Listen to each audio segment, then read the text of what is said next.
Na manhã de 20 de abril de 1960, o presidente deixa o Palácio do Catete para inaugurar a nova capital, estritamente dentro do prazo estipulado.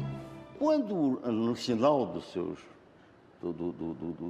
seu governo, ele vai para o dia 20 de abril inaugurar Brasília, tem aquela saída dele aqui pela porta e tem os portões de ferro forjado trabalhados, em que ele fecha aquele negócio, simbolicamente encerrando esse período nesse palacete que tinha sido do Barão de Nova Friburgo e que, a meu ver, reproduz no seu estilo arquitetônico um pouco a época do café.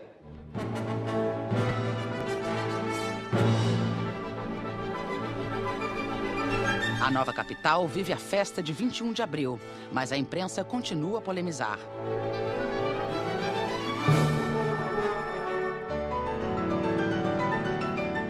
Ele mudou a capital no peito da coragem para uma capital, para uma cidade em construção. Na verdade, aquilo era ainda um canteiro de obras do Cerrado. Um lamaçal, quando chovia. Não sei se vocês se lembram que na inauguração, o baile do Itamaraty, que compareceu todo o corpo diplomático, foi um vexame. Algumas senhoras tiveram que tirar o sapato para andar no meio da lama, para chegar até lá.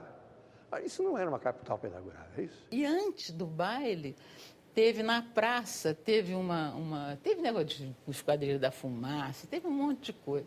E teve uma coisa que jamais eu me esquecerei, que foi a banda do Corpo de Bombeiros tocando o hino nacional brasileiro.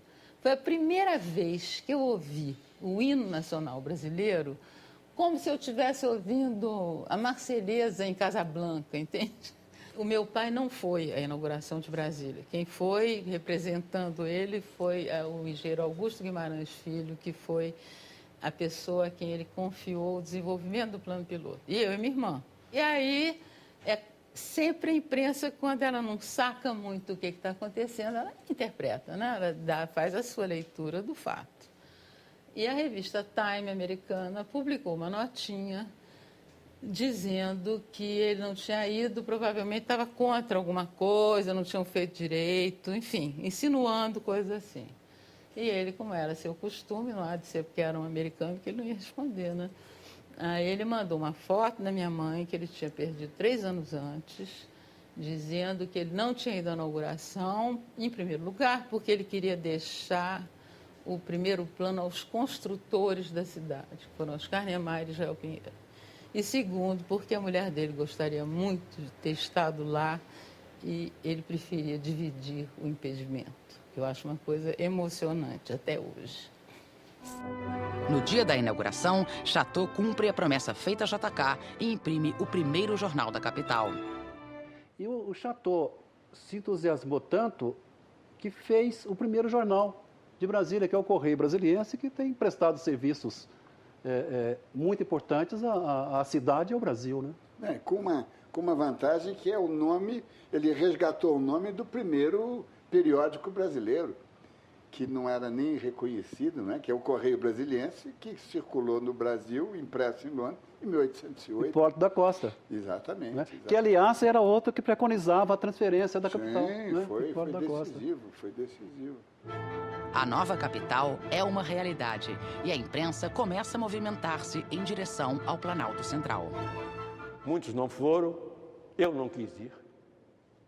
Eu recusei a melhor proposta possível para ir para Brasília, para instalar e dirigir a sucursal do Jornal do Brasil, com uma caminhonete aquela de saída para me mexer em Brasília, não é isso? Não quis ir, não me arrependo.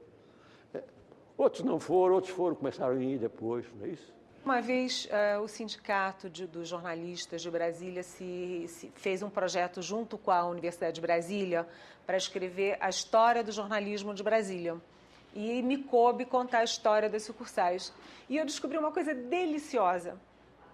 50 anos atrás, os grandes nomes da cobertura política foram furados.